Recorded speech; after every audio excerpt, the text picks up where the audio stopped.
Welcome to episode 399 of the Cigar Hustler podcast. Hello, Michael. Mr. Palmer, how are you? I'm fine. How are you? You're very tan. I am. I was in the sun for the weekend. Don't want to elaborate any further? That's all. That's all you're getting from me. All right. Boots, hello over there. But we have to say hello to Boots. Hello. Just walked in. Bing, bang, boom. I saw a post this week that someone said Phil was better than Boots, just for the record. Well, Phil's gone. Phil's gone? What is this presidency you're running for, too? He's on the vote, which we'll have to get into here in a minute, for the best co-host. He put hashtag Boots for Prez. Oh, he just slid that in. Just slid that in. Yeah. What are you running for president of? I don't know. I just thought it was a cool thing to put in there. Oh. I do like that the voting took place. And Sure, we can go ahead and get into that, I guess. Mr. Carney went and rallied for votes. Yeah. So then Jack decided to do the same. Yeah, so Jack hit the button, too. So Jack hit the button, and Jack came out on top. Did he? Yeah, I'm not sure how that happened. I did get an angry phone call Saturday morning from Jack telling me he had won. Oh, he let you know. Very early. It's just so you know, buddy. Just so you know, I won. Fine, Jack, you won. We're still doing hashtag Palmer's dead to me. So, he hung up abruptly. Well, who's doing hashtag that? Jack. I'm dead to Jack. Well, Because I supported Carney. Well, we went a little that's more Patreon stuff. That was something that we talked about on the Patreon. All right. If you want to check it out, go sign up on our Patreon. We review cigars and check it out. Patreon.com. Cigar Hustlers Podcast. But one of the topics was Jack Trano or John Carney. Who's the better co-host? So there you go. All right. Well, go ahead and get going. All right. Now, this week's episode, we dive into chaos with a punch of flavor, from death of an 80s icon, Loni Anderson, to Sydney Sweeney's jeans, somehow sparking conspiracy theories. We talk about land being auctioned off the DRC, China stepping up in the cigar world, and Rocky Patel's mystery bundles that have us asking, what's in the box? Oh, no, don't do that. Okay. But first, Mikey, how do I get some of that CH Pod swag? What you want to do is you want to go to chpod.com and check out our newest T-shirts. We have one that's not dropped yet, but it will be coming out next week. And it's the first one that we've ever done that's Postania cigar-based. Or Postania-based. So Related? Postania related? Postania related. So looking forward to that. You helped me work on that. Yes, we designed that this past Friday. Yes, so I'm looking forward to that. But go on to chpod.com. We still have the Cappuccino Assassinino available and the BDP shirt. And if you buy one at that same time, get the second one 40% off. Ooh, 40% off. Yeah, we just re-upped on our shirts too, so. Plenty of sizes back in stock. Check it out, chpod.com. chpod.com. I wanted to say it at the same time. Oh, okay. It sounded good last week. Ready? 1, 2, 3. chpod.com. Wow. All right, events coming up on August 13th from 11 to 3. I'm doing a cut and light at the Claremont location of Old Time Cigars. Then on August 14th, I'll be on the Nice Ash podcast at 8:30 p.m. Eastern Standard Time. Also on August 14th, we have Ziggy's Beer Tasting upstairs at Cigar Hustler. The 19th, I'll be on the Smoking Sounds podcast. August 29th, we have an LFD event upstairs at the Cigar Lounge. Details are still coming. Greg said today that he's going to find out what that is. Look at you, man. You got a bunch of podcasts. And finally, on August 30th from 6 to 10 p.m., I'll be doing an event over at Cigar Life in Lakeland. Wow. Very busy month, apparently, August is. You got a biggie. You got a busy August. August is very busy. Excellent. All right, now on to trending news. Let's go. Nothing has switched yet because he's opening a candy bar, it sounds like, over there? No. It's been switching. He shows up late. Wait till you guys see the one where you guys go chpod.com. Oh. American Eagle says Sydney Sweeney's ad is and always was about the jeans. Okay. Jeans. So this is the most updated talk of it. Because there's been like 3 different things that have gone into this. Yes, this is as of yesterday. Okay. American Eagle Outfitters responded to backlash over its recent ads featuring actress Sydney Sweeney, saying the campaign is and always was about the jeans. Jeans, not Genes. Okay. The retailer generated widespread scrutiny this week after launching its denim-focused fall campaign that featured Sweeney. The tagline read, Sydney Sweeney has great jeans. Great Jeans. Jeans. Okay. Correct. Many online accused American Eagle of promoting white supremacy and Nazi propaganda, with the campaign implying that the company was also promoting the genes, Genes, of a white blonde woman. It's play on words. Genes are passed down from parents to offspring, often determining traits like hair color, personality, and even eye color, Sweeney says in one of the video clips before the camera pans up to her blue eyes. My genes are blue, but American Eagle rejected that notion Friday in its statement posted to social media. Her genes, Jeans, her story, the post read. We'll continue to celebrate how everyone wears the American Eagle jeans with confidence. Their way, great jeans look good on everyone. Okay. Do you think that... Do you think that all of this is just BS built up by American Eagle, or is this actually legit? People are actually upset. That's a good question, because what better way to get... I mean, nobody's going to talk about her just wearing jeans unless they make something out of it. Right. Well, I don't know, man. I think this is... I think what we're seeing... Yes. Is the generation of people who don't know what the fuck they're doing for their job. Okay. So I think when they did this marketing thing with her and they came up with this script, it was completely something that should have never have been done, because they should have really put it through PR or, something like that before, screened it, and said, hey, do you think this is a good idea? Let's say something about my jeans and then pan up to my blue eyes. Well, she has on blue jeans, a blue denim shirt. Why didn't they show the blue jeans? Well, they did. They panned up and stopped on her eyes. So, but like, okay. I'm just saying. I don't think in today's world you can think of all the possible ways somebody's going to take something. Right. I think this happened legitimately. Somebody said, "Ooh, they're white supremacists," and they went, "Okay." So we're upset about genetics now? Oh, I guess. I don't know. I mean, I'm just saying, I find a lot of people in the profession nowadays, especially the younger generation, that they have no clue what the hell's going on. I mean, something so simple as we can always go back to McDonald's, but let's just say Subway for somebody different, right? That's That's a bad turn. I mean, you're going right into the guy was a pedophile. He went to jail. Here, I give you two instances. Subway. I went to Subway, right? And at Subway, the girl was like, "Hey, what would you like?" I told her I would like the Philly sub, right? Okay. And then she said, "You can't say Philly." No. Then she's like, "Can't say sub." No, she's like, "Okay." She's like, "Well, what would you like on it?" I said, "Well, I'd like it how it's made, how you guys make it." She goes, "Oh, okay." And so she gets out the bread and everything, and she starts to make it. She goes, "Well, what's on the Philly?" I'm like, I started reading the menu, and she turned around and started reading it with me. She goes, "Oh, I didn't know that's what was on it." I'm like thinking in my head, I'm like, your job is to know 12 subs in this whole place. Okay. That's it. You can't figure that out? Like, it's just 12 subs. I like the fact that we were talking about jeans, and somehow he made a conversation about food. No. What I'm talking about is people that don't know their job. But I don't know if this is a thing where they don't know how to do their job. I don't know where that transfers to this. I think when the marketing people were coming up with this ad, I think that they should have steered away of anything that could have been some type of But you could say anything, and somebody could take it the wrong way. Yeah. And they would just have to have pictures and no words. And even then, somebody would have said something about the pictures. And not to mention, now we're all talking about it, so it sounds like they did their job. Yeah, that PR guy should get a raise, or the marketing guy, whoever it is. He's probably fired. You think he wouldn't be fired? Because the follow-up ad was a non-white lady doing a similar ad, and they're like, a little too late. Also has good jeans. Right. That's what they should have said. You know what I mean? I like my jeans, too. Also, great jeans. Mm.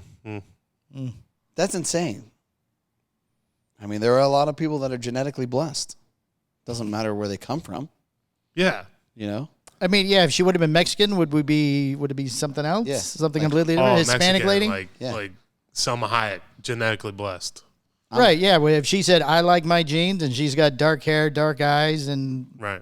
I mean, I'm genetically short. I wish I was genetically taller. You think you're short? I think your arms are just longer than they should be. You think so? Yeah, I don't think it's that you're short. You think I have long arms? I think you have longer arms. Longer arms? Yeah. That's very sweet of you to say. Yeah, no problem. My wife says I have T-Rex arms. Wow. Oh, they're not that small. Yeah.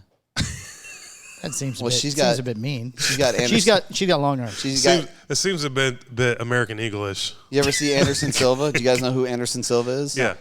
I don't know. He's a UFC fighter. yeah. He's got super long arms. Yeah. I call her Anderson Silva. Yeah, she's got, your wife does have long arms. Yeah. She can reach out and grab anything. Like she could be sitting. Just, whoo. Inspector Gadget. Yeah, go gadget arms. Yeah. So, well, okay, American jeans. This is the dumbest. I feel like people are just bored and they're outraged about something. That's it. There's got to be something. Every once in a while they go, we haven't been mad in a while. What can we come up with? We should be pissed Look at this pretty girl wearing jeans. Oh, she looks like a Nazi. Let's go attack her. Right. Allegedly. Well, no, they're saying, I mean, the blonde hair, blue eyes, that's the Aryan That's the Nation criteria? person. That was the person they were trying to make. But I feel like what happens is you get so much Maybe push. she's Swedish. Are you going to cut me off all the time, Palmer, Sorry. over there, or what? Because Sorry you did about like 4 for 4 so Yeah, far. sorry about that. Okay. Now you know what I was going to say. Something about Sweeney. Something about what? Something about Sweeney. Something about swinging? Sweeney. Sydney Sweeney is the girl we're talking about. I don't know anymore. No, we were talking about how people are have to get outraged over something. Mm-hmm. We were. Oh, All right, I guess we'll move on.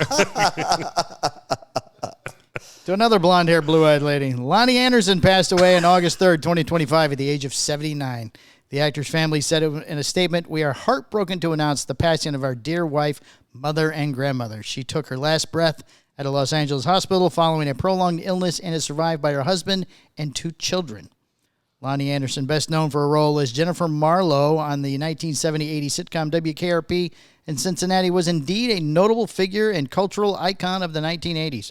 Her portrayal of the sharp-witted and glamorous receptionist made her a household name and solidified her status as a sex symbol during that era.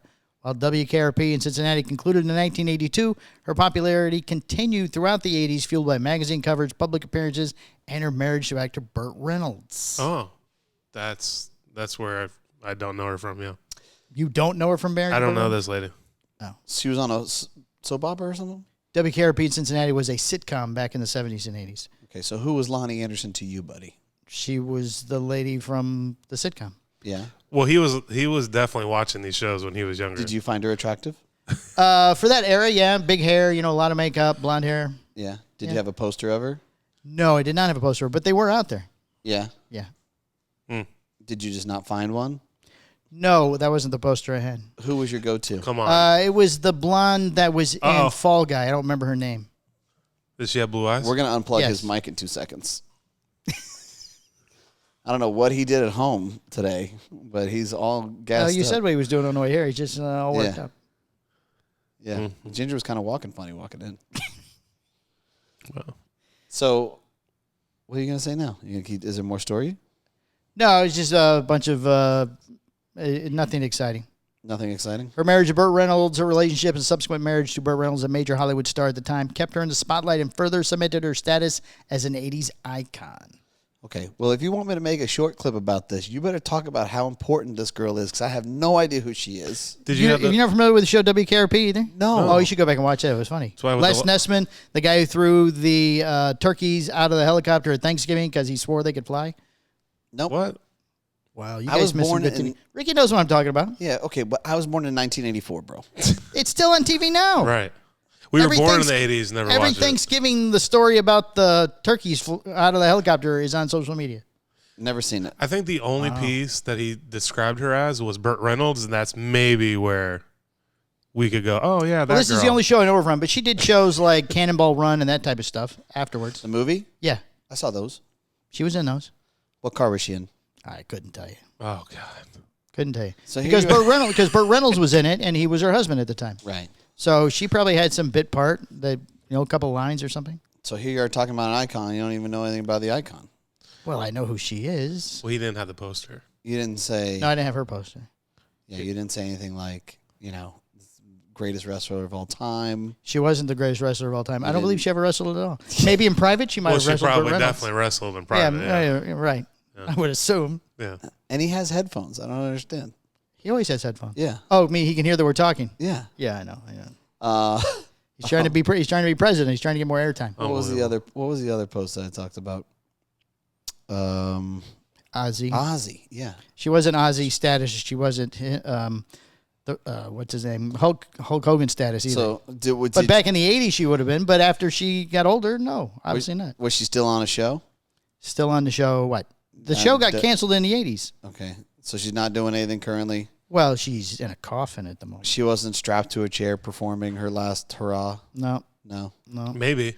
Well, maybe she could have been. After she wrestled, maybe she liked being strapped in a chair. I have no idea about her personal life. She wasn't focusing on some Greco-Roman new sport that she was going to bring to light. No. No beer. No. Nothing. Her hairstyle and makeup was a status in the 80s. People wanted to look like her. Yeah. Well, hey, R.I.P. Lorraine, I guess. No, Lonnie, not Lorraine. Lonnie, R.I.P. Lonnie. R.I.P. Oh, Lonnie. Lord. Lorraine Anderson, that's her sister. I think she's still alive. She's okay? I think she's still okay. Yeah. I think so. Survived by her sister. Yeah, very sad. She's very sad.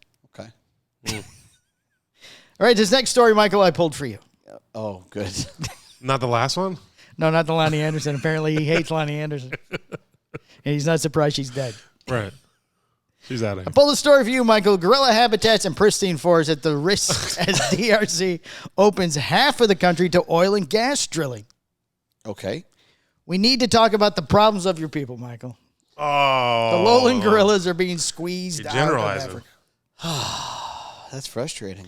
The Democratic Republic of the Congo is opening crucial gorilla habitats and pristine forests to bids for oil and gas drilling, with plans to carve up more than half the country into fossil fuel blocks. Oh. The blocks open for auction cover 124 hectares, 306 acres of land in inland waters described by experts as the world's worst place to prospect for oil because they hold vast amounts of carbon and are home to some of the planet's most precious wildlife habitats, including endangered lowland gorillas. Oh. Okay. Is Is there a question after that? Or you get? there diamonds there? What? Diamonds? Yeah. No, the diamonds? Tarzan saved all those. You saw that movie, apparently. Okay. This year, the government has launched a licensing round for 52 oil blocks. These are in addition to 3 blocks previously awarded. One of the areas, 64%, is intact tropical forest, according to the spatial mapping and analysts in a new report by Earth Insight. The expansion of oil and gas developments is at odds with DRC's commitment to protect biodiversity and climate protection, experts warn. So, of course, with your permission, Michael, we would like to start a GoFundMe and buy some of the land during the auction to save your people.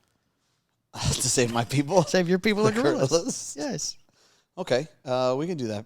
I'm happy to do that for you. Okay. How much are the hectares? You greenlighted this? It's an auction. Oh, he my doesn't Lord. greenlight these stories anymore. He just did. There's an auction. Oh, he greenlighted the GoFundMe. Yeah. It's an auction. We don't know how much they are. I mean, we could get a deal, maybe get a rocky area or something with not many trees. But I don't know how your people feel about that. And then we just put the gorillas That would there? be up to you. I would prefer if you picked out a hectare you wanted that you thought would be nice for your people. So why do you think we're drilling in the Congo? Because there's oil there, and the Congolese people want money, apparently, more than they want gorillas. The Congolese? That's what they're called. Yeah. They want The people from the Congo are called the Congolese people. The Congolese? Have you never seen a Tarzan movie? That's how they refer to them. No. Yes. The Congolese? Why do you think they're drilling over in Africa? I Congolese. think there's blood diamonds. I don't think there's oil. Yeah. Blood. He wants the diamonds. Yeah. Yeah, Leonardo DiCaprio and I don't remember the other guy's name. Oh, it's a different movie. I thought you meant the diamonds they were paying to get the armies to come in. Well, I can tell you one thing about the gorillas. They have good genes. Oh, So but they don't have blue eyes. They don't have blue eyes. They might. Oh, There are the occasional white albino gorillas. We can reach out to American Eagle and have them put genes on all the gorillas. On the gorillas? Yeah. Not a bad idea. this show's not gonna go. Maybe that on way they YouTube. could raise They're money gonna and they take could it buy right their down. own land. What's that? That way they could raise money and buy their own land. Yeah. That's a great idea. Yeah. You ever see Planet of the Apes?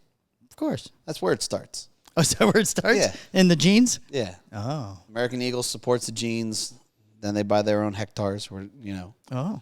Yeah, and then they start How a big village. is that? How big is a hectare? Like 2 acres. Oh. I'll probably be corrected on that.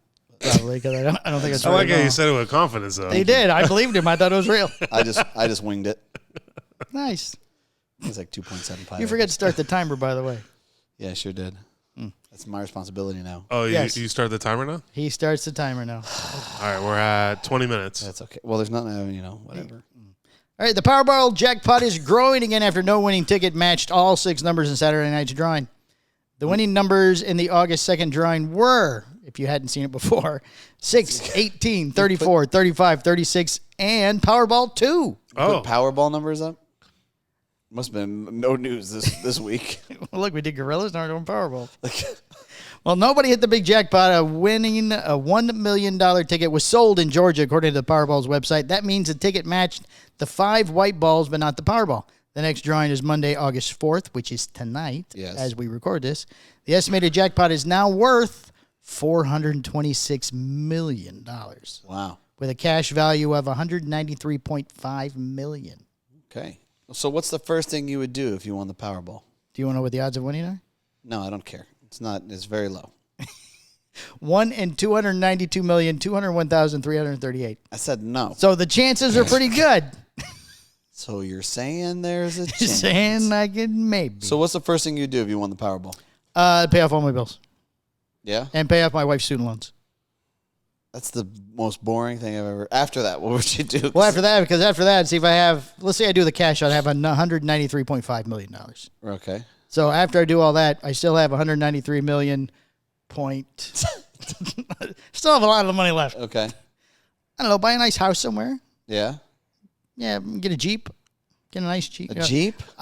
I've had 4 Jeeps in my life. I like Jeeps, but they're not practical. You like driving 35 miles an hour and everything shaking? I love Jeep. That didn't happen 35 miles an hour. It doesn't happen? What does that happen, 40? No, more like 55, 60. Oh, 55, 60, that's when it sounds But like a train I wreck? want like a 1970s Jeep that I know is not going to have any problems with. That would break down continuously? No, I want one that's been rebuilt that doesn't have any problems. You think even if it's rebuilt, a 1970 Jeep is going to run perfect? There's going to be It's no got a issue? brand new motor in it.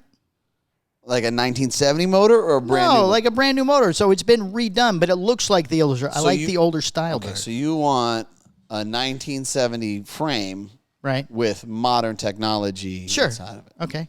It'll still shake like crap, though. Oh, I know it shakes. Like I said, I've had 4 of them, so I understand. Where would you take this Jeep? Making my everyday drive.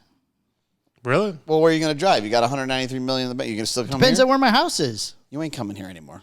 No, not $193 million. Yeah, you're done. No, I'm done. I'm not coming here anymore. We never see you again. I will buy online cigars from you. How's that? I'll Wow. put your face on I'll milk be one of the cartons. white glove concierges that Steve reaches out to. Okay. And I'll still go, that sounds really expensive, Steve. I'm like, I don't know about that. How about those new bundles you It's a have? little Can you just send me some of those? A little steep. A little steep. What would you do It's if you had Dominican tobacco. I don't All like right. it. Okay, we're moving on. What would you do if you won the Powerball? Oh, man. Pay off my wife's student loans. First thing, Yep. I'd buy a fully restored, so I don't have to do anything to it, 68 Camaro. Okay. First thing. Original motor or? No, it doesn't have to be original. Okay. That's what you want. Yeah, that'd be the first thing. A 68. Yeah. I could picture you in a 68 Camaro. Doesn't look pleasant you getting in and out of that No? thing. No, it's a little bit of the struggle bus. Like you got a truck for a reason, dude. It's easy to climb in, slide right out. It is, but I like the car. Okay. What would be the first thing you do? Gonna buy a gym. I would torch this building. The first thing I would do. I'd set a flamethrower to this place.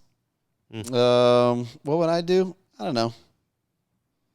I'd probably buy a house, I guess. A bigger house with a helicopter pad. Yes. Oh, so Matt Booth can land his gold helicopter? So that when Matt Booth comes by, he can just land right there. Nice. Yeah, that's what I'm just thinking about Matt. You know, Powerball hits, instantly goes to Booth. Obviously, yes. Yeah, without question. Okay, so 400 million's on the table. Yes. I just want to know if I win, I won't be here tomorrow. You're not coming here anymore either. You won't see me. No.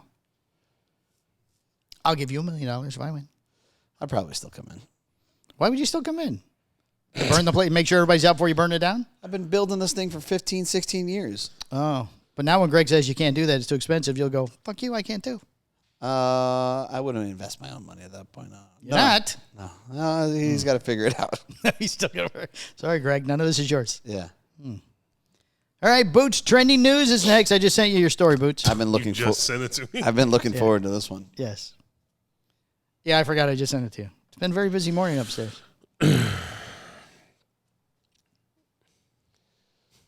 Let's go. What are you laughing about? Don't All read right. ahead. Hello, peoples. Germany's oldest and biggest gay nightclub declares bankruptcy. What? What? declares bankruptcy. What did? Schutz, What was it? a 50-year-old dance hotspot, falls victim to inflation and rising rents threatening Berlin's club scene. Germany's oldest and biggest gay dance club has declared itself bankrupt after nearly half a century in business, falling victim to inflation and evolving party culture threatening Berlin's nightlife.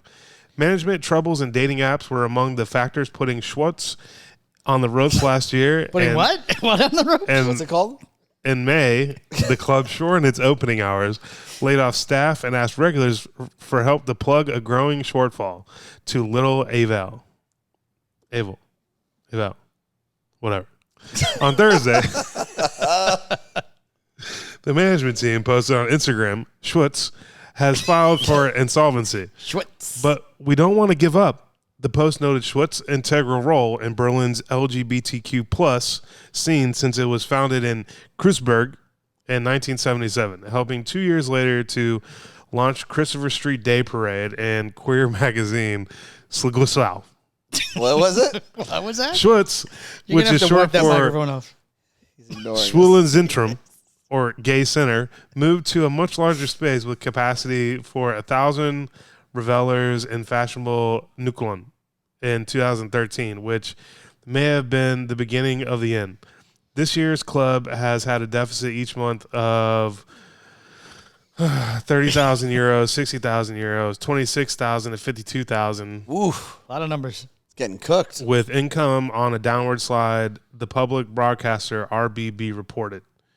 The club has now staged a last-ditch bid for supporters to rally behind it for future queer generations who need a place that uplifts, empowers, and makes them visible. Oh, my goodness. Oh. So where are you going to go now when you go to Europe? Yeah. How do you feel about that? You know, Hippelhauser is German. I figured this would Yeah. be something, you know, your family's culture and stuff. Yeah, when you go to Germany, what's going to happen? Are you going to go there or no? Support the peoples? Like a memorial? I'm not engaging with you, too. What do you mean you're not engaging with us? You just read the whole story. You're totally engaging with us.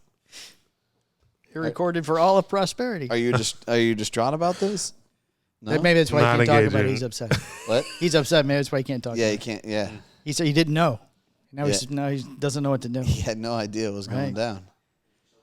You maybe should renew your membership. Yeah. Maybe they need the income. Yeah, you should go back. Get the locker and the whole shebang they got there. There's nothing better than making a homophobe say stuff about gay news. With big German words. You okay? I'm perfectly fine. I'm shutting down. I'm shutting down. I'm not talking. This is me shutting down. All right. Well, hey, listen. Our thoughts and prayers are with the LGBTQ Community. German community yeah and Boots' favorite nightclub. and Boots and the rest of the And the Hippelhauser family. Yeah. All right, Mikey's social media minute. I didn't understand this until I heard you talking upstairs about 15 minutes ago. Yeah. So I saw a post last week about Underground Cigars in Texas. Yes. And they've been having some struggles with construction in their town, I guess. So now there's been issues with flow of traffic, and they haven't had a lot of people coming into the store. Okay. So because of that, it's impacted them huge. And they don't. I know that they've done business with us in the past. I don't know if they still carry. Not currently, no. But if you're a cigar fan and you want to support a retailer, reach out to them, and they're doing all kinds of things. I can't say the website here, obviously, but check out Underground Cigars and do what you can to support them, because Don Wiggins is a good dude, and I would like to see them survive, and I think it's good for the industry if they do survive. So Excellent. that's my sad social media post for the week. Let me tell you what I thought it was about. Sure. I thought the SBC had gone to the underground market, and there was and because of all the construction issues, it was a problem or something. Oh, yeah? Well, this is a Segundo. Oh. And it's burning perfectly. Oh, of course it is. So, maybe Charlie got the only bad box. Well, the 5-pack. Haven't anybody Did else? Did you buy Vox? I don't know. Maybe just a 5-pack.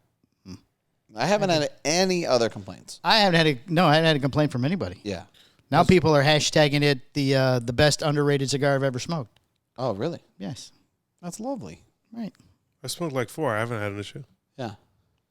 Hey, you know what? I like somebody posted, hey, that's good. Then they'll be more available for the longer period of time. There that's you go. A good point. So. All right, now on to cigar news. Trump announces 18% tariff rate for Nicaragua. And there it is. On Thursday night, the Trump administration released dozens of new tariff rates ahead of the White House self-imposed August 1st deadline. Among them is Nicaragua, the country that exports roughly half of all premium cigars sold in the U.S. Effective next week, Nicaragua's tariff rate will increase from 10% to 18%. The 18% is not new. The rate that is the rate that the White House announced in April during President Donald Trump's Liberation Day event, though at the time it was unclear if the rate was 18 or 19%. A week later, Trump announced that he would be suspending those announced rates, and instead many countries would pay lower rates for the next 90 days, dropping Nicaragua's rate from 18 to 19 to 10%. That temporary change was supposed to expire early July, but was extended to August 1st. Nicaragua is the only major cigar-producing country affected by the temporary changes. The new 18% rate won't go into effect until Thursday, August 7th. Furthermore, all goods loaded by August 7th that arrive in the U.S. before October 5th will get the pre-August 7th rates. Oh, nice little perk there. What did you say? I'm sorry. If you have your stuff loaded by August 7th, and as long as it arrives before October 5th, you still get the lower rate. Earlier on Thursday, multiple judges of the U.S. Court of Appeals for the Federal Circuit showed skepticism at the White House's justification for enacting the tariffs without congressional approval. The 11-judge panel was convened as part of a multiple lawsuits that are challenging the Trump administration's emergency justification for the tariffs. Regardless of how the appeals court rules, the matter is widely expected to end up in the Supreme Court. Okay. So do you think that a lawsuit is the right way to go fighting these tariffs? If he's not supposed to be allowed to do it, right, then I don't see a problem challenging him. Okay. What about you, Boots? I think everything should be challenged. Everything should be challenged? Yeah, I mean, always? Yeah, why not? Okay. Like the bankruptcy of your favorite club? Challenge that? They're challenging it. Yeah, it should be challenged. He's got his finger on the pulse of the news. Well, I mean, it's definitely interesting that this is the main country that's it's affecting is Nicaragua, right? Well, there's a long list of countries, but out of cigars. As far as the cigar industry. Yes, it is odd that it's Nicaragua and also not Dominican or Honduras. Well, I don't think that that's odd because, there are ties there with... Mm-hmm. Well, I'm sure everybody's got a special circumstance. With countries that... I mean, it could be worse. We could be 148% like China. Is China back up to it? The last I heard is what it was. I haven't checked on it lately. It probably isn't that. I would guess. There was a list in Half Wheel. I just didn't read through it. Oh, there was a list on Half Wheel? Yeah. Yeah, it sucks because it's going to hurt all the boutique. I mean, we've been saying this for months now at this point. It's going to hurt a lot of the boutique blends. Brands that don't own factories are going to be affected the most. You think they'll be affected so much that you won't see them again? I think a lot of them will close up shop, just like your favorite bar in Germany. They're going to pack it in. It's kind of inevitable, The strong ones will figure out how to navigate through it, and the ones that weren't prepared for it or, I don't know how you could see. I guess you could see this coming to some degree, but the reality is it's tough, man. If you can't compete in the market, you're going to get shut out. Do you think it stays or they cut some deal? Oh, I think it stays. Without question. I don't. Is there? I mean, because you just cut a deal with Japan last week. Yeah. But it's still there at 14. But they're more allies. Well, that's just it. I mean, there's got to be something that we supply them. There's got to be some trade-off. Right. I don't know what Nicaragua gets from us, if anything. Right. Or on a massive amount. right? Right.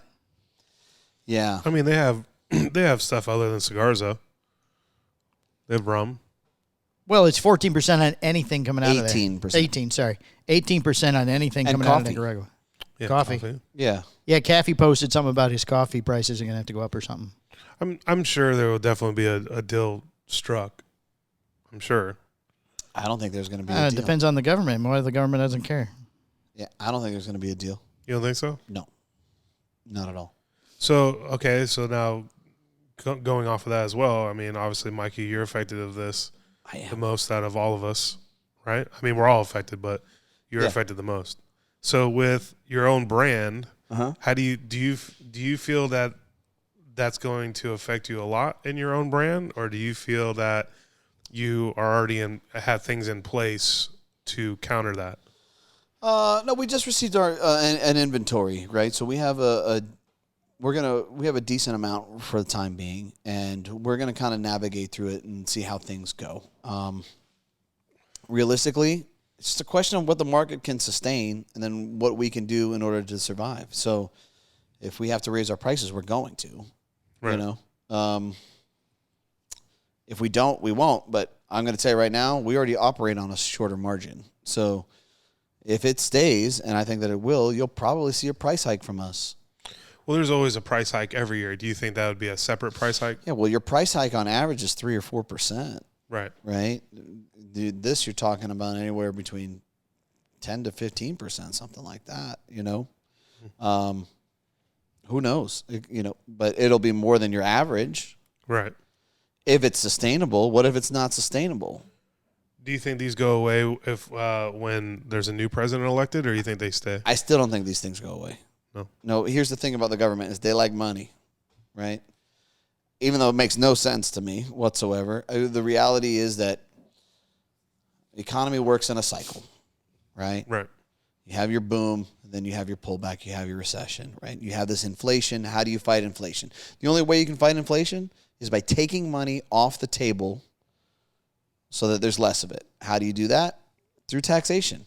Whether you admit that tariffs are taxation or not, they are. They were 100% a tax. Form of taxation, yeah. So, you can either tax the people directly, you can tax them indirectly, but it's taxation. It's always been trivial to me how people argue which taxation is good, which taxation is bad. For me personally, It's all bad. I don't think any of it's good. Right. That's I'm not a fan of taxes. Period. But I'll always do my part. I'll pay my taxes like a good citizen should, and keep it moving. Figure it out. Is it gloom and doom and the end of the world? No, and it never really is. You have to figure it out. Now now the tax is based off of goods coming from Nicaragua straight to the U.S. Mm-hmm. Is there a loophole to where they can ship to somewhere else to ship to the U.S. to get around that? I honestly don't know. You have to do something to it at let's say the second stop. China tried that with steel. Yeah. Tried it with aluminum. It's got to be some type of process done to it. Now, I guess they could send the tobacco and have it rolled somewhere else and maybe get around the loophole that way, rolled and packaged in a different country. Look, I think once they find out you're doing it, they find out a way to stop you from doing it. So I think the reality is that there will always be people to test loopholes. So they will always try and work around the rules and the regulations. Some of them will be successful. Some of them won't be successful. And that stop also adds prices though too. Right. yeah, additional transportation price. Transportation prices, maybe the labor's higher in that country than it was in Nicaragua. Something. Do you see cigar factories moving from Nicaragua to other places with such a big hike, or just the change in price? I don't think 18% is enough to make somebody pack up and move their entire operation. I think the political uncertainty is enough for people to try and pack up and hedge their bets in other countries. We've seen that. We've seen that already. Yeah. Just for an example, would Romacraft all of a sudden be a Dominican-made cigar? Would they just use Dominican tobacco, or would they move Nicaraguan tobacco to the Dominican Republic? Oh, well, you got to remember that a lot of stuff that they source, it's not just entirely Nicaraguan. Right. Right? They get Mexican San Andreas. Oh, They I get guess you're right. Cameroon from Cameroon. From the Congolese people? From the Congolese. Save the gorillas. Hashtag save the gorillas. But I think it would be extremely difficult to move a smaller production company, something that's producing a few million sticks. Take forever. Annually. I mean, you'd have to that's a whole thing. Yeah, there would be such a long period where you're not producing. Right. So it's unlikely. But look, it's just like anything else. You're going to see who will survive and you'll see who won't. And it is what it is. We're not big enough to control any of that. Right. We're an industry that's, on average, you have 3 million consumers of cigars in the U.S., right? Of that, I would say over a third of them are bundles, right? And then maybe a third of them are your mid-range boutique smokers. So we're talking about maybe 2 million people. So you could say we're elite. Not even 2. I'm sorry, 1 million people. So do you think? So rise up, you 1 million people. So you think politicians care about what 1 million people are going to think? No, there's not enough votes there to sway. How many of your low-lying gorillas are there? Maybe we can move them all here and get them to smoke cigars. If we get all the hectoras, or whatever you call them, the hectors, and we got them to vote, right? Yes, then maybe we. Ooh, gorillas can vote. We'd have to make # gorillas should vote. We'd have to make them cigar smokers. So they look like they would be. You think so? We can get them not to eat them. The one in they like leaves. George of the Jungle smoked cigars. Did he? Oh, there you go. That has to be all of them then. Has to be all of them. Sure. All right, STG's raising prices for 2025. Oh, go figure. Oh, here's Justin. And they're discontinuing 34 items. Yes. Fueling the growth, baby. Effective today, October 4th, Scandinavian Tobacco Group STG is increasing the price of the cigars that it sells in America. Did you say effective today, October 4th? August 4th. Did I say October? Yeah. Oh, August. Sorry. But unlike most of the price increases that have been announced recently months, the company says that this increase is unrelated to the Trump administration's recent tariffs. So there's another increase coming. Yeah, that's right. So there's another one. Just a coincidence. They both happen on the same day. Right. Instead, this serves as the annual price adjustment for two of its American sales divisions, General Cigar Company and Justin Andrews' Cigar Fund. Oh, and Ford Cigar Company. STG was one of the few companies that opted for a tariff surcharge instead of a full price list revision. In its case, a 5% charge is added onto every order to account for the tariffs. Previously, the company said that if the tariffs were reversed, it would remove the tariff surcharge immediately, a position reiterated in letters to retailers last week. So I guess they're going to do something different now. Well, what do you do now? 12%. At least it's got to be at least 10%. All right. SCG has 3 different wholesale cigar operations. General Cigar Company sells CAO, Don Thomas, Macanudo, Odyssey, and the non-Cuban version of Cohiba, Hoya de Monterrey, Punch, and Sancho Panza. Don Thomas? That's what it says. I've never heard of that one. Not Tomas? It's Tomas. Maybe that's Tomas? Yeah. Haven't heard of that one either. Ford Cigar Company sells Alec and Bradley, Chillin' Moose, Diesel, Los Statos, Room 101, and the non-Cuban version of the Bolivar, El Rey del Mundo, La Gloria Cubana, and Partagas. That's a great group right there. Myron Dutch sells 5 Vegas, Ave Maria, Manowar, Nica Libre, and various Buffalo Trace branded cigars. In addition to the price increase, the company has announced that it's discontinued 34 SKUs across the General and Ford's portfolio, most of which are from Alec and Bradley brand. STG acquired Alec and Bradley in 2023. They're out of here. They're out of here. All right, I'm not going to read the entire list. Okay. But Alec and Bradley, they are discontinuing 22 different cigars. Yeah, they're pretty much almost all of them. All of the Alec and the Bradleys. Isn't that interesting? They acquire these brands. Right. And then they shrink the brands. We kill them. Well, yeah, they acquired the brand. This is going to go great. Look, we got the 2 guys working for us. The dad's going to step out. And they're like, well, they shouldn't sell it. You think that's what's going on? I don't know. We got to get Alec on the phone. Right. Yeah, we should call Alec.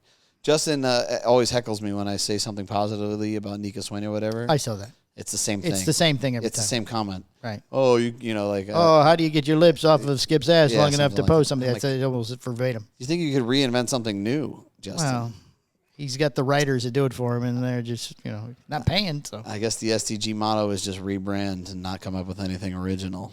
There you go. So 3 different CAO flavored cigars have been discontinued, and then a FLVR line. Are you familiar with Flavor? that?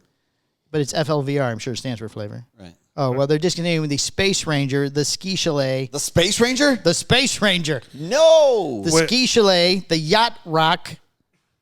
Yacht Rock. Wow. Yes. So if they discontinue a cigar, can you use the name? No. No, they register the name. They still have the trademarks.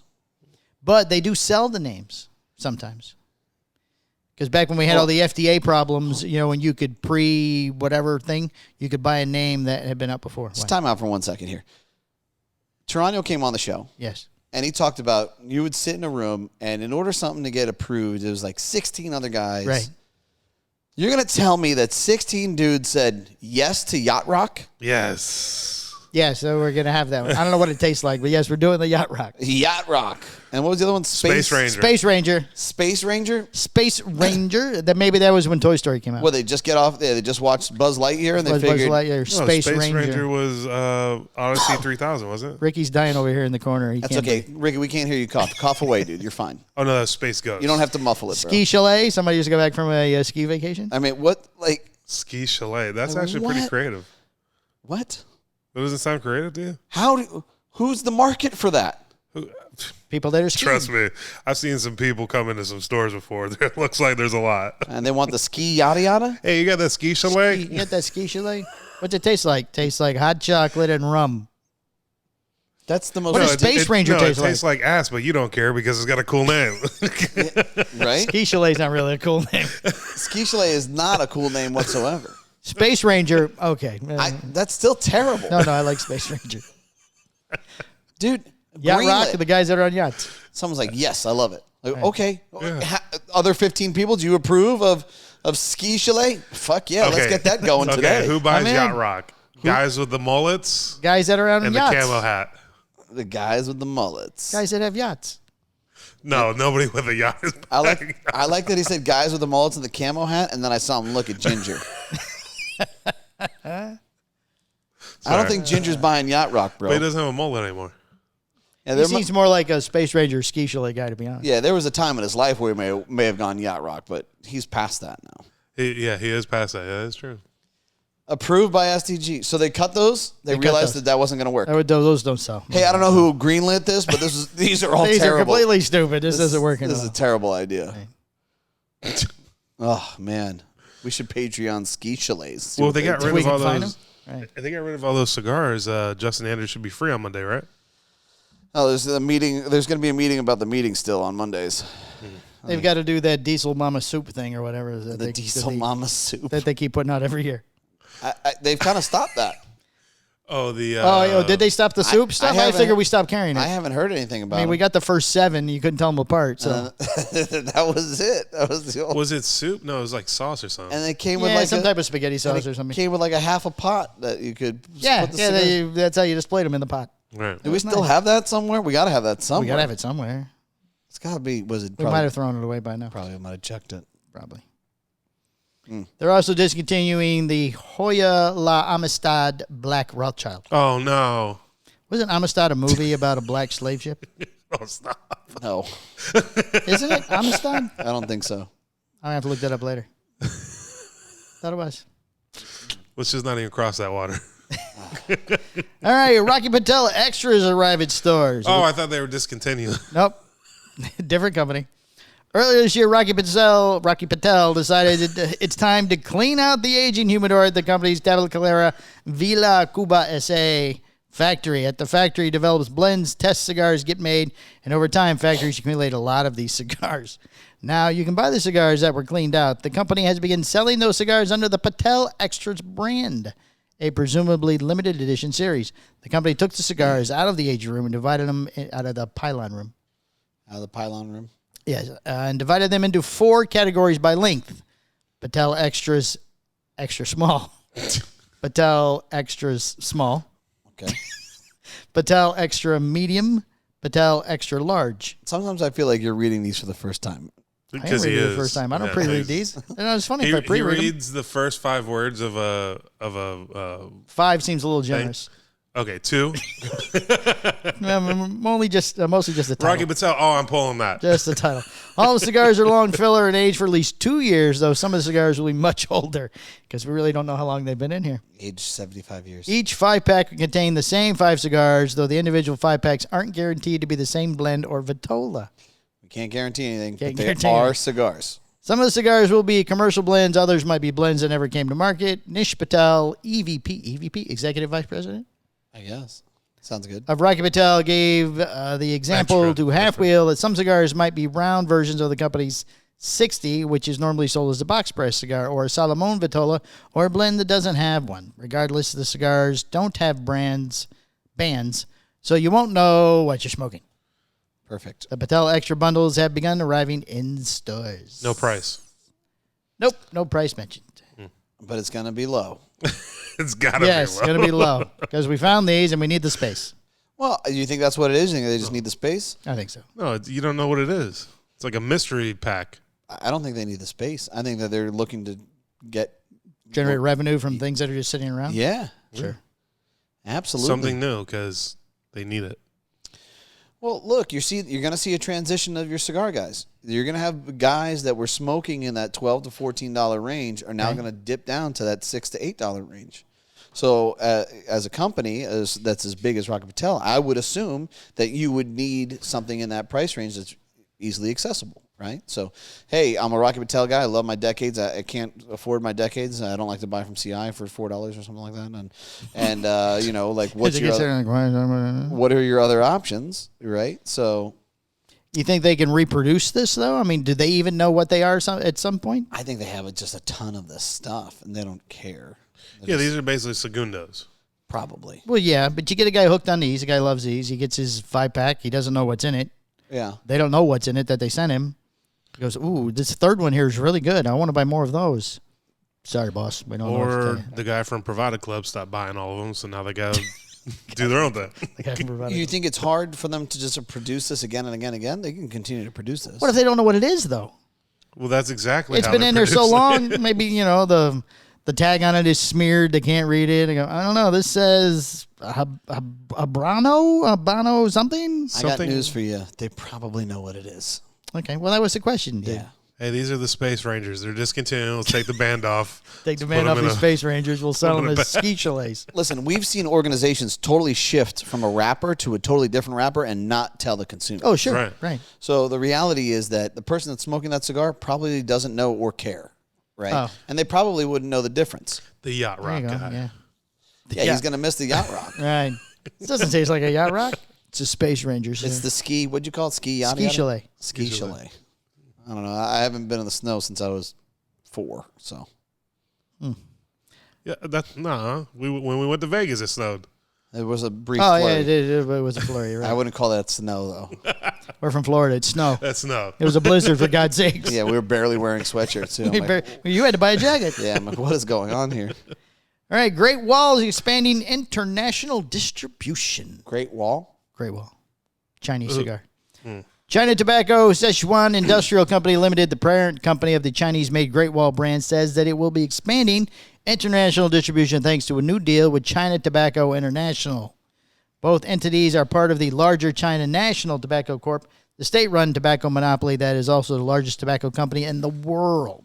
I hope there's a quote, and I hope you do go Chinese. Wait, you said they're expanding their internet? Aren't they already international? No, they only sell in China.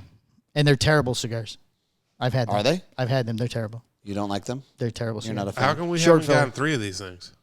Because I have not been to China to buy Chinese cigars. Listed on the Hong Kong Stock Exchange and handles many of China Tobacco's international business. Last year, CTIHK expanded distribution in Cambodia, Hong Kong, and Macau. Now it's planning to expand the Ooh, Great that's where Jonathan Drew was. Macau. He was yeah, in he was Macau. in Macau. Yeah. It's a small island. Yeah. Yeah. Now it's planning to expand the Great Wall brand to more markets. Notably, the deal will not affect distribution in mainland China, where the brand claims to have 70% of the premium handmade market. No quote. Sorry. Super expensive. No quotes. They come to No America. quotes. That's the end of the story. So why do you think the Chinese company is expanding into these other places? Make more money. You think so? Yeah. It doesn't sound like you think that those are promising cigar. Well, these are like $2 cigars. They're not. I mean, the ones I had they weren't very expensive. I bought them at a grocery store, but they were in a box. But anyway, I don't know. I mean, there's got to be somebody in Cambodia.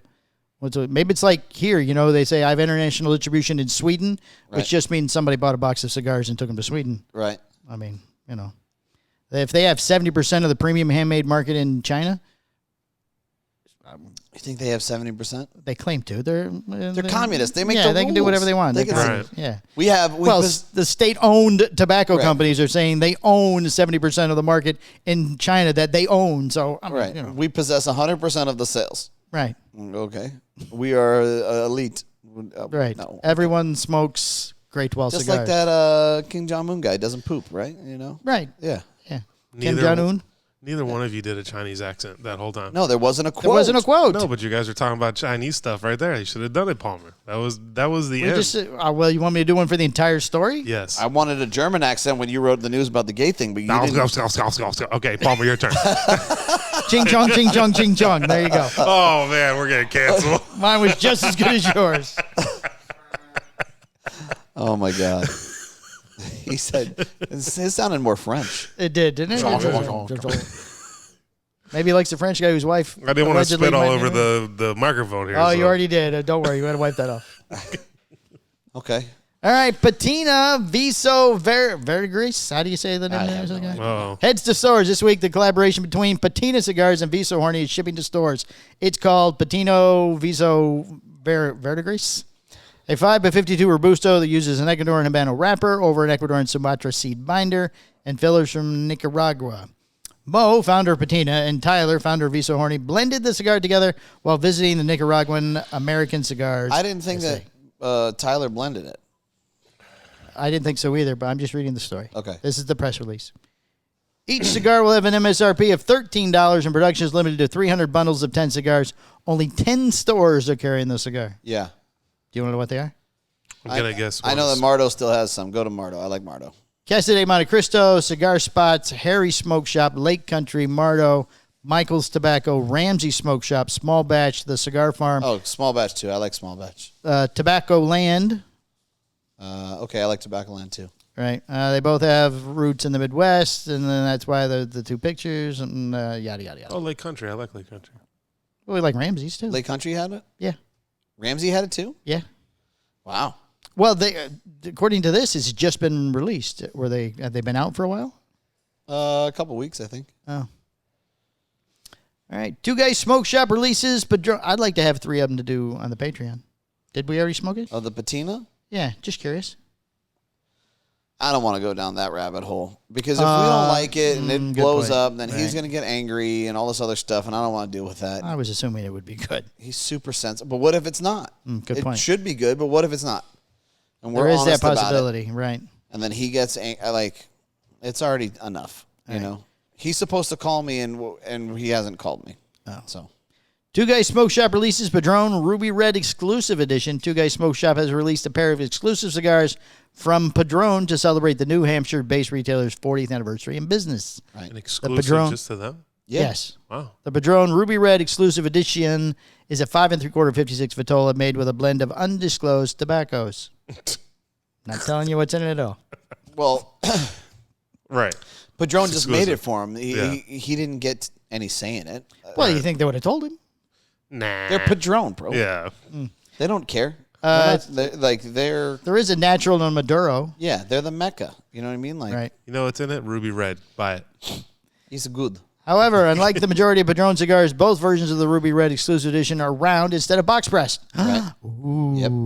Both blends are packaged in individually numbered boxes that were designed by Nelson Alfonso, the owner of Selected Tobacco SA brand, who has worked on designs for some of Habano SA's most sought-after cigars, including the Cohiba, BHK, Bahique, various Grand Reservas, and other special packaging like tubos and jars. Yep. Only 200 individual numbered boxes, which retailer described as humidors. And we should say all our boxes are humidors. Well, how many cigars are in it? Probably 8 or 10. 150 Padron Ruby Red Maduro boxes and 50 Padron Ruby Red Natural boxes. Each box contains 40 cigars. Really? Oh, wow. And comes with an MSRP of it's 40 expensive. cigars? 40 cigars. Carry the one. $4,000. $2,000. $4,000? For a box? Yes. That's what you said? Yeah, I just didn't hear you. I'm not they're questioning probably you. like $100 a stick. I'm going All right. $2,000. $1,600. Oh, they're less $40 than $50. a cigar.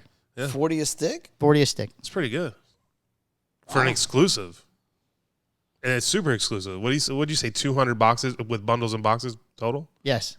Wow. Okay. All right. Now what's the score? Oh. We have you got to put on your headphones. We have a special guest player this week. A special guest player. Oh, we're calling someone. How are we going to do this? He's going to be the third person to give a vote. We've never had 3 people do this before. Oh, well. Look at him. Okay, happening so all the just time. before we call him, well, I guess we could discuss the rules when we call him. He knows the rules. he But probably it's knows the the same rules. rules. And just for the record, we had like 2 more weeks. Okay. What?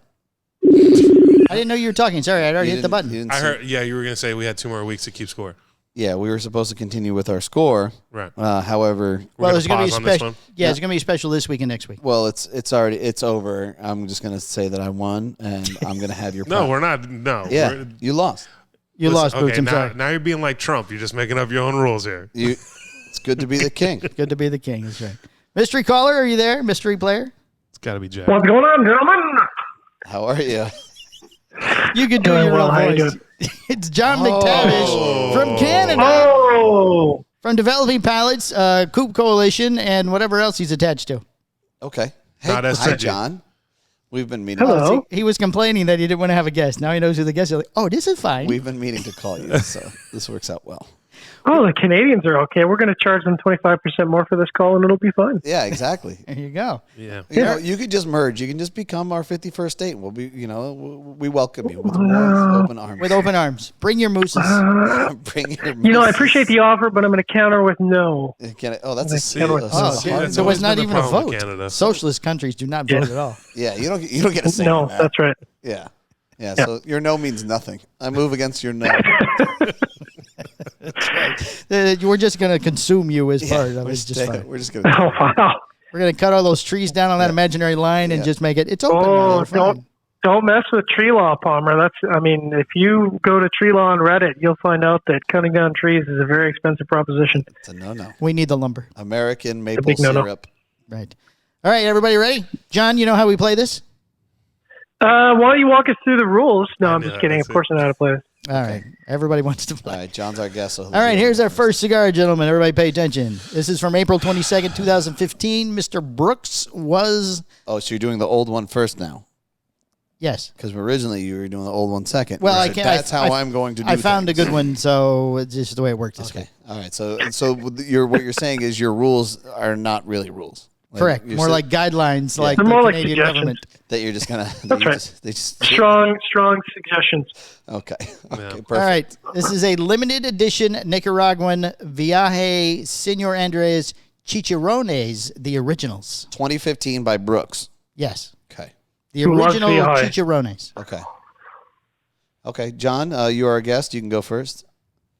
Brooks and Viaje, 2015. I'm going to start out with a strong 92. Yeah, that's a good one. It's a good choice. Yep. Boots. Oh, I'm second. Yeah, Okay. I'll go last. I'm reigning champion. He's I don't going mind 92. I don't mind taking some L's. I'll go 90. Yeah, of course you are because of what. So you're just gonna mimic whatever John does. There's nothing really to go off of. Chicharrones, what they do. Yeah. Viaje, okay. Well, these just came out, so this is the original ones that came out in 2015. 2015. I mean, Brooks is always around like 88 to 94. Okay, that's a. That's a pretty broad. There. pretty wide range. Yeah. That's pretty Brooks much is where always he's between at. 1 and 100 He does somewhere. something. No, one in of the- them is a lot more. He does something between 70 and 97. Okay, well, I guess I'll just split the baby then and do 91. Bam. Ooh. Ooh. All right, this is a Nicaraguan. The factory Oh, is... God, work on that word. I can say it. Yeah, your pronunciation One more time. is, It's terrible. making my eye twitch. Yeah. It's from Nica. Nicaragua. Tabaco Nicaragua. Viaje Jalapa Hey. is the factory. Nica Corojo, binders Nican, fillers Nican, Size is a 4.5 inch. Ring gauge is 48. Vitola is Petit Robusto. Sells for $7.51 back then. A box of 90 was $675.90. It was Number of cigars smoked 3. okay. So and it was just one blend. We're just doing the one blend. Yes, Okay. he didn't do all 3 blends. Okay, and which one did he do? He didn't say in the beginning. Mild, medium, or bold? He didn't say in the Spicy? beginning. Nothing. Okay. Nope. All right. But it's Petit Robusto. It was the picture was the original. Okay. Mm. Okay. All right, John. Does that change anything for you? It does, because I feel like Brooks, and I'm just pulling this out of thin air, but I feel like Brooks likes larger cigars. I think if this was Charlie and it was a Petit Robusto, I'd be going up. But it's Brooks in a smaller cigar. I'm actually going to go down to 90. Okay. Oh. Okay. Can you do Boots? that? Boots? Yeah. We can pick the same number. Yes. Okay. I'm going to stick at 90. Okay, I'm going to stay 91. All right, first clue. The draw continues to impress, and the burn has evened up nicely, not needing a touch-up for the entire second third. He loves it. Second, third.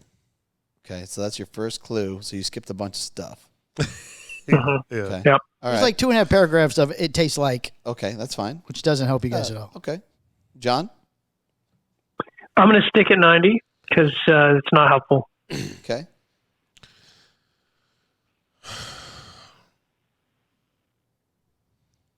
I'm going to go to 92. Okay, he's going to shoot up. Okay. I think that it is helpful in the fact that if he's talking about it correcting itself and fixing, it means the first third it was a little cattywampus. So, I see where you're going. yeah. So I'm going to, where did you go? Where are you at, John? He's at 90. 90. I'm at 90. He's still at 90. Boots is at 92. Yeah. Boots is just randomly throwing numbers out there. 700. Somewhere between 88 and 97.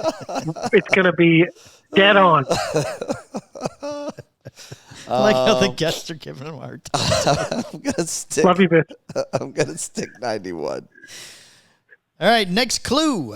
Both the burn and the draw are excellent until the end of the cigar. Uh-oh. Uh-oh. Dun, dun, dun. Dun, dun, dun. Okay, John.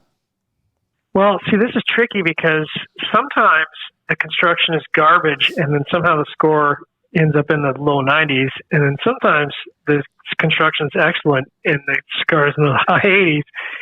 Oh, gosh. Well, I can tell you that if the cigar is excellent and the construction is shoddy, it ranks low for Charlie because that's exactly what happened to us with SBC. So Yeah, 100%. I'm actually going to drop down. I'm going to take the bait. I'm going to take the obvious Palmer bait. I'm going to drop down to 89. okay, The obvious Palmer bait. yeah. Yeah, obvious Palmer bait because it's going to be in like a 93. Yeah, I'm sticking at 92. You're gonna That's stick smart. 92. Yeah, because this guy has said that, things that you would think like, oh, it'd be, a worse cigar or something. And he's like, oh, it's 94. It's like, what? Okay. I'm gonna stick 91 after listening to both of you. I was gonna move down, but I'm gonna stick to 91. All right, next clue. Strength-wise, the Chicharrone's original struggles to hit the medium mark, but almost makes it before the start of the final third. See, what's interesting about that is that Brooks tends to not like fuller-bodied cigar. I mean, I think Charlie is the worst for fullest-bodied cigars. Mm-hmm. I think Patrick is the best, and Brooks is somewhere in the middle. So, it's a curious comment because I don't know that necessarily impacts anything. I think if it was medium full, I feel like the score would go down. So I guess in a way, the score should go up. What was our last? So Michael's at 91 and Boots is still at 92. Is that right? Correct. Correct. I'm gonna go up to 90 against my better judgment. Ooh. Boots? Boots is on his phone. He's probably looked it up. No, I'm gonna stick Let me at see your 92. phone. Turn your phone to me right now. What is it? Well, let me see. I can't see it. It's covered by your hand. I was posting the banger. He's on the GoFundMe for the For the gorillas?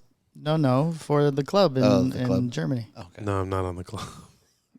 It's on their website. Yeah, smokes the cigars. Yeah, smoking the cigars at the Germany club. Yeah. That's way better than your accent. He forgot It's the a A. gay. It's a gay club that's closing. And he's very upset. Yeah, he's very distraught. In Oh Germany. yeah. Oh yeah. Yeah. Okay. The biggest gay club in Germany. All right, I'm sticking 92. I think this guy still rates this thing high. unmoving. Well, he jumped 89 to 92. And you're at Boots? I Yeah. went from 90 to 92. Oh, okay. And John is at 91. What? 90. Oh, okay. 90. Damn. 90. I'm in a pickle here. Yep.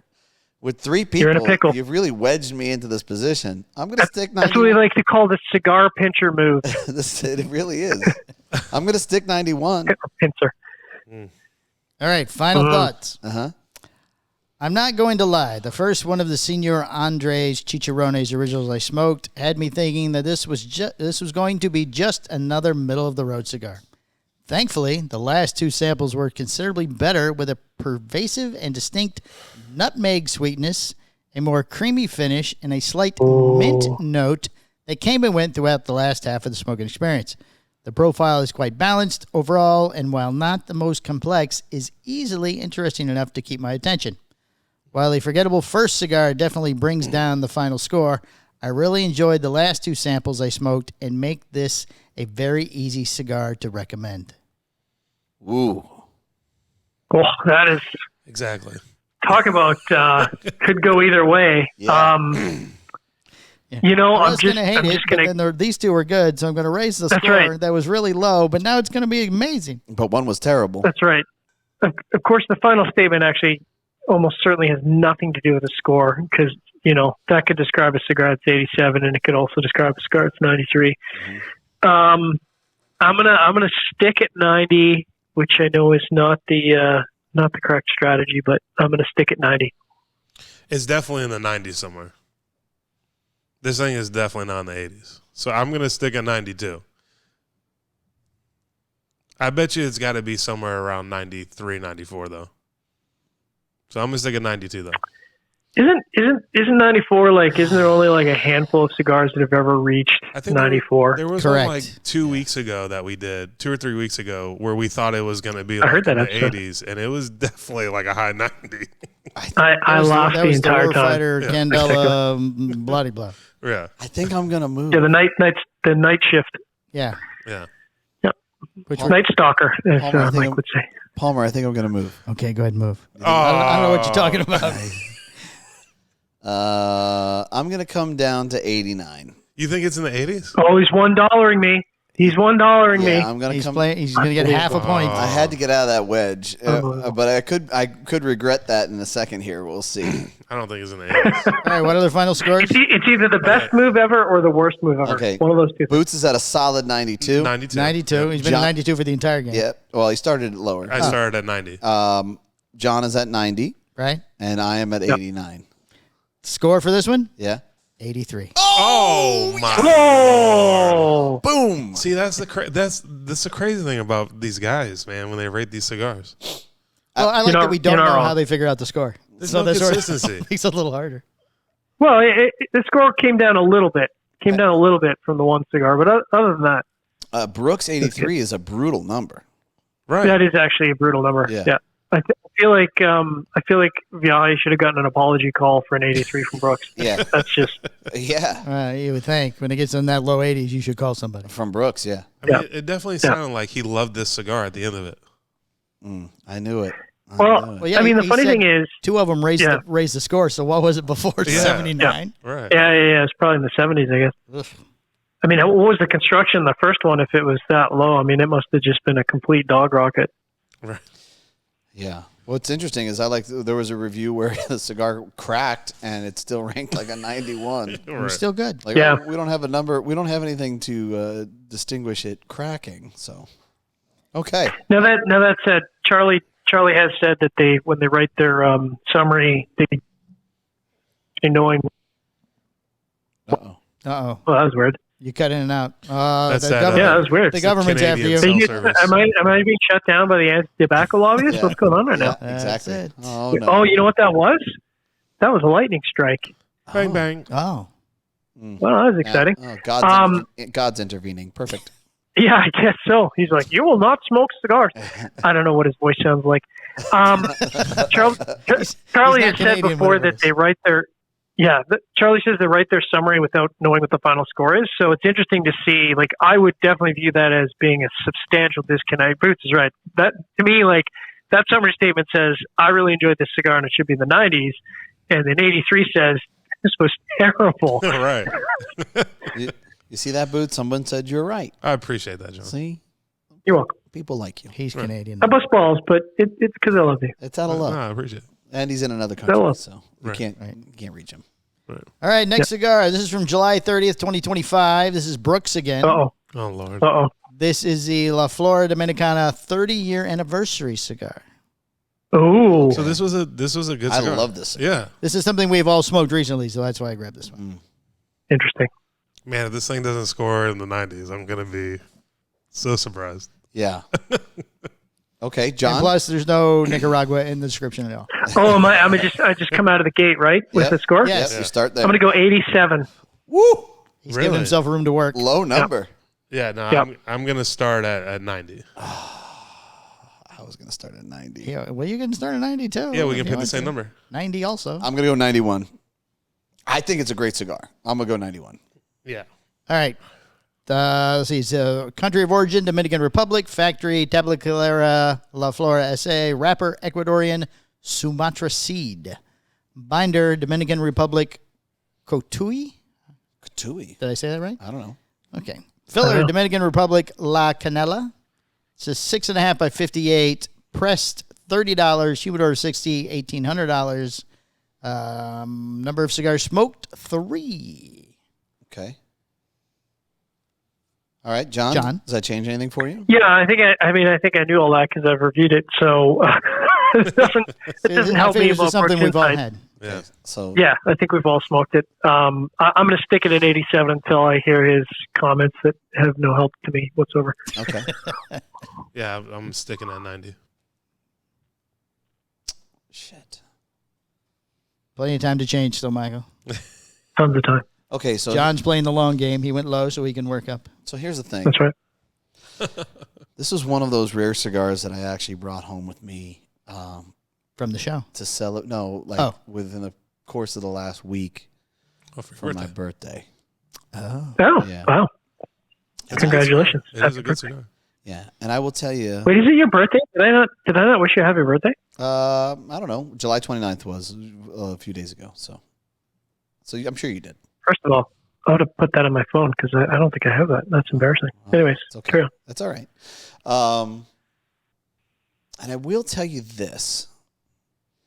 The show cigar was perfect. There was no issues with it, which is odd because that normally doesn't happen. But I did have a few relights on this round. Now, that doesn't normally Yep. affect me. I don't care if I have to relight a Same. cigar. However, As long as it doesn't affect the flavor. right. However, I know how these guys kind of react to some of this after the abuse that I just received. They know like. Relit it's- this thing 72 times. But it's still Brooks.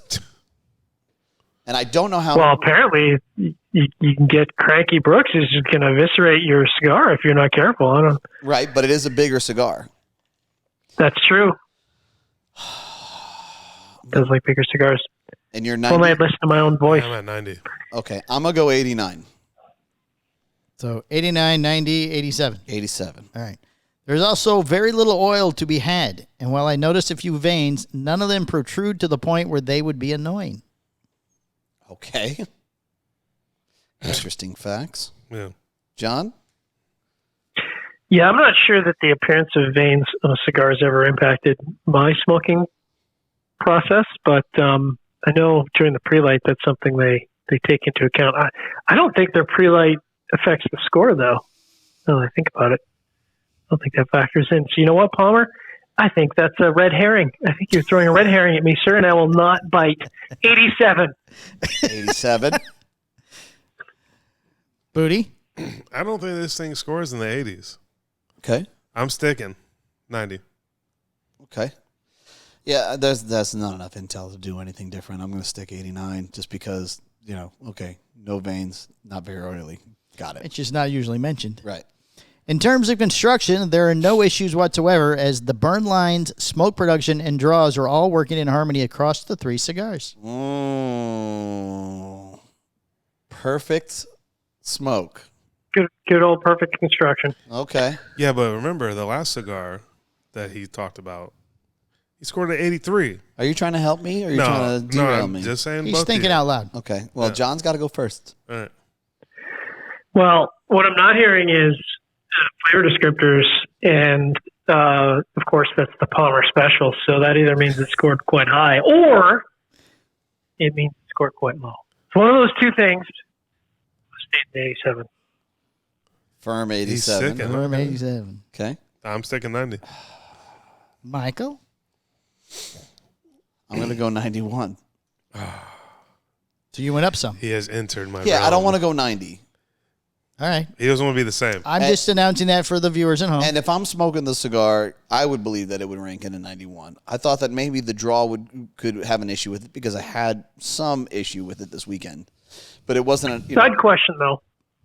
Side question. Go ahead. Do you find yourself looking at Brooks's reviews and often finding that they align in terms of the score with what you would assign the score sort of in your head? I guess not. No. Yeah, no. No, normally it would be higher in many scenarios. But I've never seen, you know what? I haven't seen a Brooks LFD. I've seen like a Brooks Tatuaje. I've seen a Brooks Dunbarton. And those things usually do very well. So... yeah, they didn't give it to Charlie because Charlie would have died of nicotine poisoning. So yeah, exactly. All right, so I'm at 91. All right. Next clue. Is this the final clue? This is the final clue, but then we have the final thoughts. Oh, okay. All right. The mineral second final clue. Yes. The mineral saltiness that I noted in the first third is now present on all 3 cigars, but it is not very strong. Does he like mineral saltiness? So this is about Gotta the hate that minerality. Yes. Oh, For no. our friend John McTavish that I knew was going to be on the show. Oh no. Okay. Oh, you got him. Interesting. So the way that he wrote that is that it's not a positive, but it shouldn't detract from the score. So whatever the score is, whatever that note that he noted, the mineral saltiness doesn't add anything. It doesn't subtract anything. So once again, not helpful. 87. Good. He didn't think emotional. Okay. Man, I'm staying 90. Okay. Yeah. Michael. I can't move. These guys are at steady scores all through it, Michael. Yeah. Well, in honor of our minerality friend being on the phone, I believe that it does have a negative impact on the cigar. Oh. Wow. I believe the universe is telling me something here. Uh-oh. I'm gonna This just Recalculate. I'm gonna Recalculate. I'm gonna come out of the 91 range Uh-oh. and go back into the 80s. Now, do I go? Oh my goodness. Do I go 88 or do I go 89? What would Marty McFly do? Who He would you do rather it. be He would do closest it. to? He would do 88. He would do 88. All right, I'm gonna do 88. All right. Over the years, I have found that LFD cigars tend to gravitate towards the stronger end of the spectrum. So I was interested to see where the La Flor Dominicana 30th anniversary ended up. It turns out I had no need to worry because the blend is a study in balance. The main flavors of creamy cedar, charred meat, sourdough bread, and pecans are distinct but never cloying. The spice and pepper I don't know what that means. The spice and pepper are obvious but never overly aggressive, and the medium full strength is noticeable but never overwhelming. In fact, other than a metallic bitterness that showed up in the second third of the second cigar, which I considered to be an aberration, the La Flor Dominicana 30th anniversary is an extremely approachable and enjoyable blend. And while it is absolutely ready to smoke now, I'm also looking forward to seeing how it changes after it has some age on it. Ooh boy! Mm. But don't forget the minerality. A lot of minerality in this cigar. I am going to move up to 89. Not even to the 90s, huh? No, I don't. I mean, it's tough, right? Because that final statement, I don't think necessarily tells you anything, obviously, based on the last cigar. But also, I in my head, I just don't think the LFD is really Brooks's profile. You know, if this was Tatuaje, I'd be like, yeah, 93. But right. I don't think that's his profile. I'm going to go 89. John McTavish is at 89. Mr. Booty. I'm going to go 91. Oh, he finally changed his score. Mr. Booty is at 91. Michael, 89, 91 to you, sir. I think that he's right. I don't think it goes 90.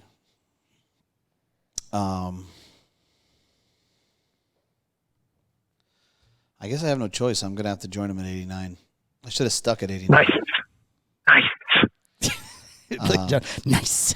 But yeah, I think I don't think that. In my opinion, this is a 91 cigar. I don't think that, from what you're telling me, I don't think Brooks put it in that 90 or above scenario. So I don't think so, but we're going to find out. I'm going to go 89. We forgot to do the names. We did. We forgot to do the names. So check this out. Ready? You going to do all three? Yep. All right. Andrew McCreary, Craig Gilpin, Eddie Martell. You guys, when you hear your name, you have to message me. Message Mike Palmer. Mike Palmer. All right, you guys ready? Yep. Final score Not is really. 89. Oh. How do you feel about that, Boots? I feel about that, Mr. 91 over there. No, you didn't just lose to one person on that one. You lost to two. I feel that's an utter bullshit score. He's distraught because of the German club, Michael. He's not in his right mind today. Yeah, the Germans have made me so sad. You know, with the club closing, it's a very sad situation. You know, I'd like to know what Brooks would rate like a Padron 50th. I will look and see if we have a Padron on the list. I'm sure there has to be somewhere. Please God. You got to know people. Oh, that'd be fun. You got to know the people. So I think part of the disconnect, and I don't know if you do this, either the Mikes, but I oftentimes look at other reviewers after I've done reviewing a cigar, just whether I have a good experience, bad experience, or neutral, just to see if I'm insane. Because sometimes I'll not really like a cigar, and I'll be like, is my palate just jacked? And then I'll look up to see if they love it or hate it or whatever. And it's very difficult for me to find another reviewer that aligns. So, like, I'm not surprised that, this particular LFD you guys love, and Brooks is just kind of, like, I don't know if an 89 anymore is okay, or it's an insult to the mother. Like, where do we land now with an 89? Is it offensive? It depends on the reviewer. Fair enough. A Charlie 89 is stellar. A Brooks 89 is just okay. Yeah. I think that's crazy that they all have their own grading scale. Like, I thought Half Wheel as a whole would have a grading scale based off of, it's the same format, but everybody's taste is different, so it's going to be swayed by whoever's doing it. That's correct. Based on the individual's experience. Yeah, Charlie might smoke this and give it a 95 or something. Who knows? Yeah. Or he might give it a 72. But it should be close. But I will say Charlie in general, Charlie definitely is more in the sort of, I think if you're to look at an average, he probably averages at 87.5 to 88. Yeah. Now I will ask you this, John, because you did say something. You said that you reviewed this cigar in the past. That's correct? Yep. And that you do like to compare your review to other reviewers. Okay. That's correct. So, did you see this review? No. Mm-hmm. No, this is not one of the. So, he's Canadian. They don't. Yeah. So one of the interesting things about the LFD is that, and the weird thing is I've smoked a lot of LFD.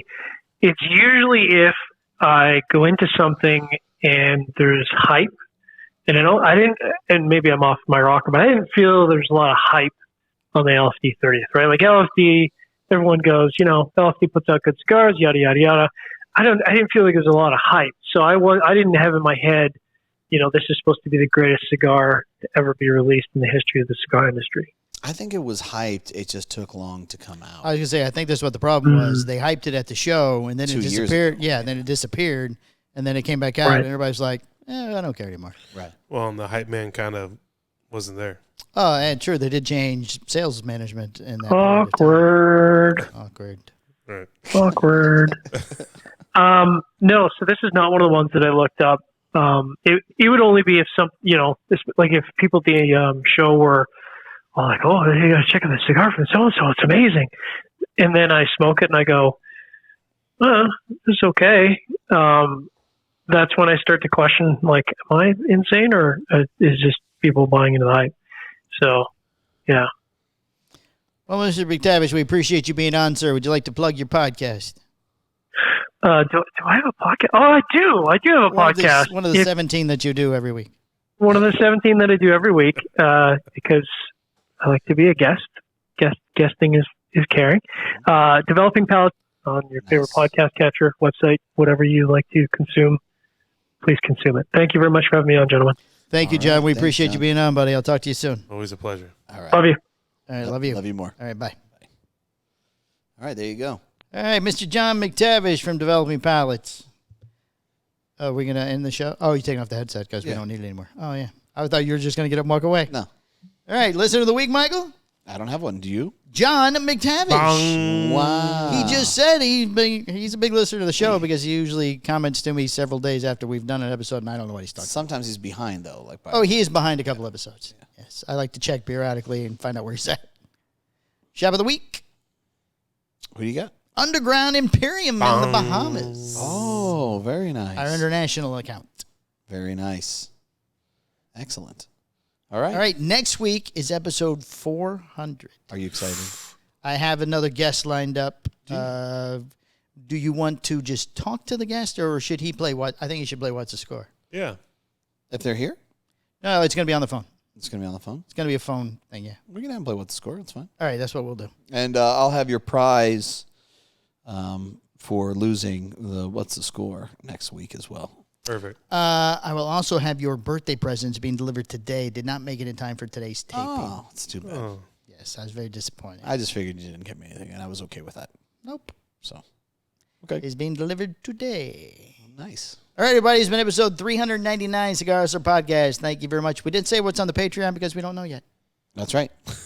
All right, so we'll see you later. Bye. Bye. Bye. Welcome to the Cigar Hustler Podcast, the show brought to you commercial-free. But a massive shout out to our amazing patrons on the Patreon. Thanks to your unwavering support, we're able to do unfiltered, unbiased opinions. All things cigars, personalities in the cigar world. Your backing makes it possible for us to keep it real for Our listeners. Cheers to you. If you would like to become a Patreon member, go to www.patreon.com and search the Cigar Hustler Podcast. That one up.